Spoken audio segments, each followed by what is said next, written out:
Onyeisi oche otu ndọrọndọrọ Progressive Grand Alliance na Anambra steeti bụ Mmadu bi akpọkuola ndị steeti a ka ha gbasoo atụmatụ gọvanọ Chukwuma Soludo wepụtara maka ime ka steeti a dị ọcha, dị ndụ ma na-egbu korikori iji wee mee ka ahụike wara onye ọbụla ọjị. N'okwu ya n'Ọka, Mmadu kwuru na ichekwa gburugburu anyị bụ ọrụ dịrị onye ukwu na onye nta ma gọọmenti ma ndị nkịtị. Paul Ezeoke ga-akọlụ gị akụkọ a n'isi.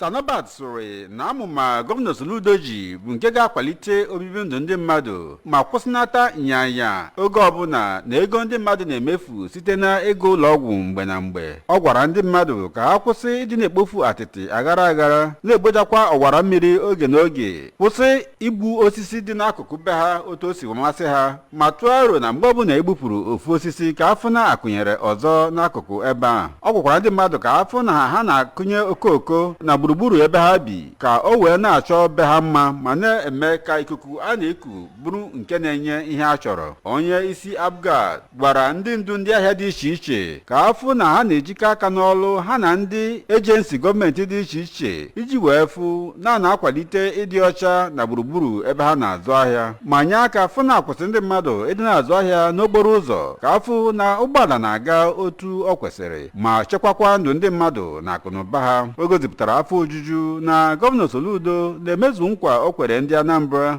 ma fụ na o mejupụtara olileanya ha na ntụkwasị obi ha nwere ebe ọ nọ. N'okwu nke ya ka onye ndu obodo bụ Chief Christopher Ọbala toro gọvanọ Soludo maka ụkwụ ọzọ bugoro n'ọchịchị ugbu a, ma na-arụtụ aka na ọtụtụ okporo ụzọ ọ na-alụ ọrụ ugbu a bụ nke na-enye aka fụna na-emepe ọtụtụ obodo dị na Anambra steeti, nke ọ sịrị na ọ ga-enye aka kwalite ebimụndụ ndị mmadụ na amụma nchụta ego na akụnụba n'akụkụ steeti a dị iche iche. Chief Ọbala gwara obodo dị iche iche ka ha na-echekwa amụma dị iche iche gọọmenti tinyere n'akụkụ ebe ha bi, fụ na onwero ndị jiri ya were eti epele. Site n'Ọka, abụ m Paul Ezeoke, akụkọ ụwa ABS.